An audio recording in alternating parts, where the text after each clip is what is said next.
You read the title. You all know what's coming. Nostalgia critic, you are! Scrotum of existence. And you! Made some more fuck-ups. And I! Here to point them out. Hey, you're pretty good at this. Maybe I should be my own troll. No! All I would have left then is leaving comments on YouTube. That's where today's real philosophers are. Shall we gear up for part 3? Yes, this is the top 11 Nostalgia Critic fuck-ups part 3, Revenge of the Shit. Wouldn't that technically be Return of the Jedi? No! How come everybody always makes that mistake? Return of the Jedi is part 6, Revenge of the Sith is part 3. Just because it came out 6 doesn't mean that it's God, just get on with it! Everything you know is wrong. Black is white, up is down, and short is long. And everything you thought was just so important doesn't matter. Everything you know is wrong. Just forget the words and sing along. All you need to understand. Number 11. Everything you know is wrong. your countless Disney Simber fuck-ups. Okay, I'm going a little bit out of character here just to talk about the few mistakes I made in Disney December. Granted, most of it's nitpicking, but that's why we're here. I'll go through the ones that were brought up the most. In my Aristocats review, I say that the butler is going to inherit the cat and he wants to get rid of them because he hates cats. Well, technically that's true, except I forgot to mention that the cats were going to inherit all the riches. And once they're out of the picture, the butler will inherit the money. Okay, does that really make the film any stronger? I guess it gives him more reason to kill them, but who leaves money to cats? It's still stupid! Next is, in both Rescuer movies, I say that Miss Bianca is played by Zsa Zsa Gabor, when actually it was her sister, Ava Gabor. Honestly, I'm just impressed that my fanbase knew who either of these women were. I must have more Green Acres fans than I thought. Another is that I say the friends in a Goofy movie are going to a concert when really they were just watching it at home. It was just Max who said he was going to appear at the concert on TV. Again, a minor mess up. But the one that people really freaked out over was when I called the leopard in Tarzan a cheetah. Guess I never knew people were so feline savvy. But yes, that would make this kitty a leopard. It's a cat, it has spots, whatever. Again, minor mistake, but they're worth bringing up. Minor? How would you like it if I called these things a rabbit, a turtle, a good Super Bowl campaign? I wouldn't care. I would! All you need to understand. Number 10. Everything you know is wrong. Psychiatrists do have to go to medical school, you ass of an ox! I think most people knew what I meant by this, but it is still technically a fuck-up. What I was referring to in my Patch Adams review is that the character they were portraying would be much better learning to be a psychiatrist as opposed to a doctor who performed operations. But either way, you still gotta go to medical school. Which I reacted strangely to when I heard that he was in the movie. I didn't mean to indicate that psychiatrists aren't doctors, they still have to know the biological, psychological, and social aspects of a patient. That way they can tell if the problem is metabolic or psychiatric. I was referring more that a man who does nothing but act like Bozo the Jackass would be more fitted away from the sharp medical tools, unless they're being used to stab him. I'm also told that bedside manner wasn't at its best even back then, but I still have my doubts that the way these doctors talk was the norm. I mean, they were pretty much saying that all doctors back then were acting like that.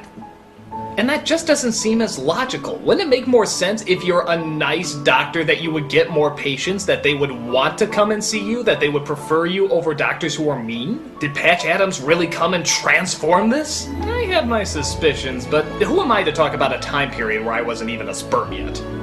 On the plus side, at least we don't have to put up with that horrible doctor bitch spasms again. Yeah, I bet you thought he was gonna come in and do something funny, but nope, I shot him. He's dead, he's right there, lying on the floor. I really should do something about that corpse. All you need to understand. Number 9. Everything you know is wrong. You shouldn't review Thomas the Tank Engine if you haven't seen the show! Okay, look, I made it very clear that I never saw this show. I was only reviewing the movie based on the fact that a lot of people wanted me to review it. And for the most part, people liked it. But to all those people saying I need to see the show before I judge the movie, I'm here to make jokes. Calm the fuck down. I've reviewed movies based on shows I haven't seen before, like the Pokemon movie, the Avengers, heck, even the original Star Trek shows I've barely seen, and I can still get through the movies okay. I'm just judging by what's given to me as a moviegoer. maybe it is made only for people who watch the show, in which case, I get the feeling I would like the show even less. But sometimes part of the fun is not knowing about it and being really confused. That's what made a lot of people enjoy the Pokemon review. Now, if I said the show sucked despite the fact that I never saw it, then I can understand getting angry. But when I openly acknowledge I've never seen it, I think it just makes for funnier moments when I don't know what's going on. I also hear some people were angry that I was shocked that big names like Alec Baldwin and Peter Fonda were in this when big name George Carlin was on the original show. Well, Peter Fonda and Alec Baldwin for the most part were still doing big dramatic roles at that time. I love George Carlin, but he was doing Tarzan 2 and Scary Movie 3. The shock value's kinda taken down a few notches after you do that. But he's still awesome. Fuck yeah! What are those words? Shit, piss, fuck, cunt, cocksucker, motherfucker, tits, fart, turd, and twat. Now if that was in Thomas the Tank Engine, I'd probably like it. All you need to understand Number 8. is everything you know is wrong. Pee-wee's floor did talk in Pee-wee's Playhouse. Yes, in another top 11 list, the top 11 nostalgic mindfucks, I say that the intro to Pee-wee's Playhouse is, well, a nostalgic mindfuck. However, I say at one point that the only thing that never talked was the floor. Well, I was wrong. Apparently, even the floor got up to say a few lines every once in a while. In fact, he even had a name. His name was Flory. And I swear I don't know how I forgot him. Now, because of this, a lot of people have been accusing me of being an anti-groundite. Well, let me tell you something. I have nothing against hard-working floors. Sure, they're taken for granted. Sure, we walk over them all the time. But that doesn't mean they don't have feelings too. Many of my good friends are floors. In fact, I have a good relationship with my floor here. Isn't that right, Howard? Apparently, floors can fire guns. I did not know that. How are you holding that thing in? All you need to understand Number 7. is everything you know is wrong. Sauron couldn't fly into the Nexus because his ship would explode. Clad! In my Star Trek Generations review, I asked why the bad guy Sauron couldn't just buy a ship and fly it into the Nexus. Couldn't you just save up your money and be like, Shuttle, please.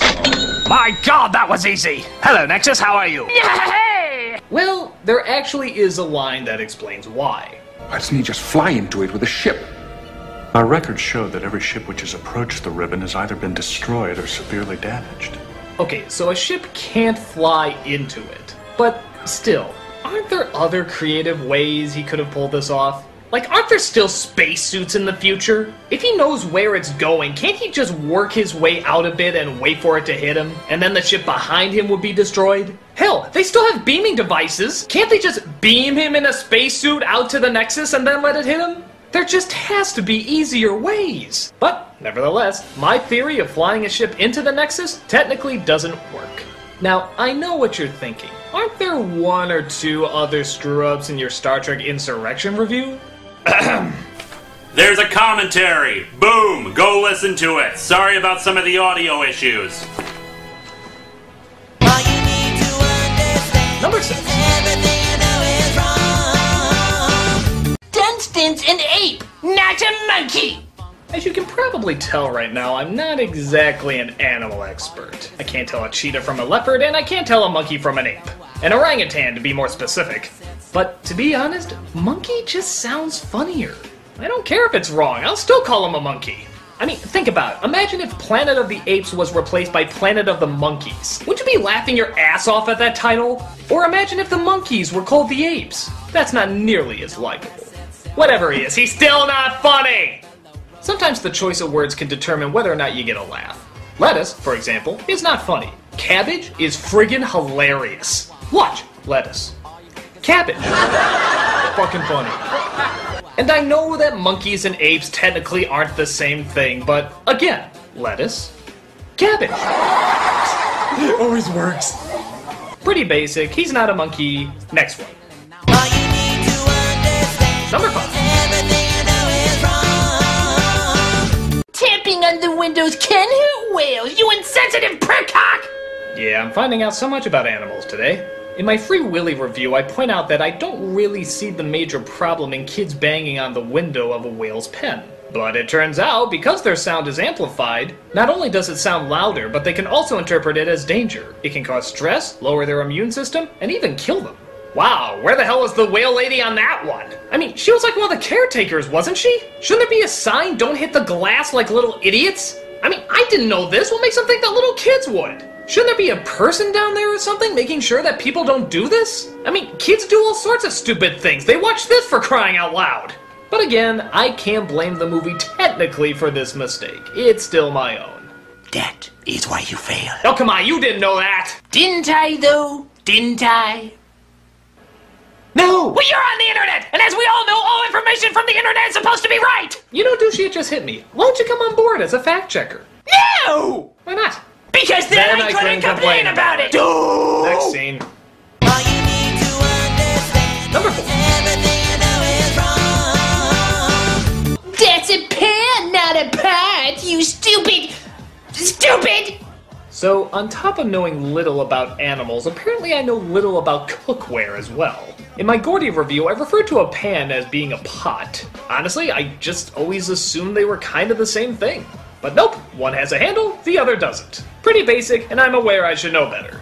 Just don't let Gordon Ramsay know I did this. Oh, come on. I'm sure a lot of this comes from spending less time in the kitchen and more time eating sugar-frosted burrito-stuffed Hot Pockets. Oh, I love those with the extra lard on the side. Yeah, I know, and the creamy butter taken from real liposuctions. And the side of oil that's found in most suntan lotions. Those are the best. They are the best. I love them. I love them too. I mean, oh! How dare we almost find something in common! Nothing too much to say about this one, except, honestly, I just need to spend more time around the stove. Well, maybe not too much. All you need to understand Number is 3. everything you know is wrong. Your Let's Play of Bart's Nightmare. Need I sing more? Okay, a lot of people, I'm sure, want to see this as number 1. But really, when you get down to it, nothing technically or factually is wrong here. It just turned out to be a really bad video. But with that said, yeah, it's a pretty bad video. I guess I was just too behind the times of how Let's Plays work and what's appropriate to put in them. And boy, does it show. This is up there with Melvin as one of my biggest bombs. It's easily one of the most despised videos because I don't give the Let's Play the proper time and respect it deserves. Now, to be fair, that was sort of part of the joke. Tackling something that I thought was more simple, but it turns out it was much more difficult than I thought. Unfortunately though, the punchline just didn't play out. People got real tired real fast, and it's still considered to be one of the worst nostalgia critics. I even had to spend half of my next review just apologizing for it. Now that's gotta be bad. But really guys, don't worry. I know you're gonna love my Let's Play of Luigi's Mansion. Alright, never again! All you need to understand Number is 2. everything you know is wrong. Bella didn't want to marry Edward in Twilight. You war whore! Yes, when I put Bella in my top 11 dumbasses in distress, I brought up that, among her other faults, she was pressuring Edward into marriage. Actually, I got it the other way around. It was Edward that was pressuring her into marriage. Because really, ladies, isn't that a common problem? Men pressuring you into marriage? God, we're just so obsessed with commitment. I guess I got confused by the fact that she was pleading him to turn her into a vampire. Which, from the sounds of it, is a much bigger and even dangerous commitment. So I figured marriage, after asking that, wouldn't be such a big deal. But nope, apparently living her life as a blood-sucking beast of the night for the rest of her life, she's absolutely sure about. But being legally bound together? That's obviously the much bigger issue that takes a lot more time. And don't get me wrong, it is a big issue, and it does take time. But she just hears the word vampire and she's like, I'm in! Now, well, whoever's idea it was, it still makes both of them look like jackasses. But still, fess up when you mess up. It was Edward who wanted to get married, not Bella. I guess that means we can like her now, right? And the number 1 nostalgia critic fuck-up part 3 is... Your complete misunderstanding of the planet Cyclo. This one I get a ton of emails about, and to be honest, I can see why. In my Battlefield Earth review, I mentioned how it seems incredibly unlikely that an explosion wouldn't happen on their planet to set off an atmosphere that was radioactive. Especially seeing how violent they were. But actually, the air was a reactive gas, not radiation. Nuclear radiation is what would set it off. And the explosion isn't just an explosion, it's a nuclear explosion. which I guess they're building up that the Cyclos never came across or tested out. We even referenced this in my Star Trek Insurrection review.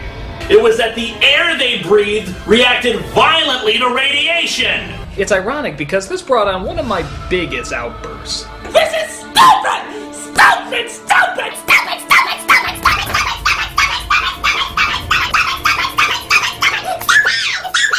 But in reality, it actually wasn't called for. So the facts about why the planet really blew up are actually, for the most part, totally legitimate.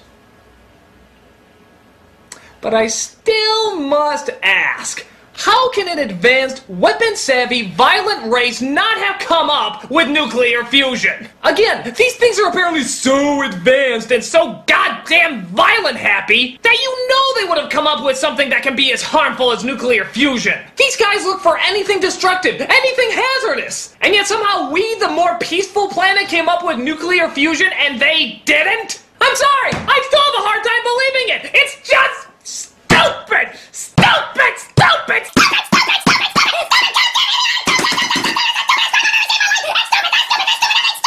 Forget it, Nostalgia Critic! You can't argue your way out of this! Nostalgia Critic? Wow, this movie really did a number on you, didn't it?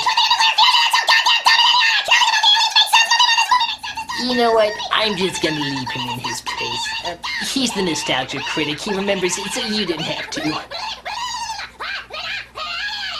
Pray for him.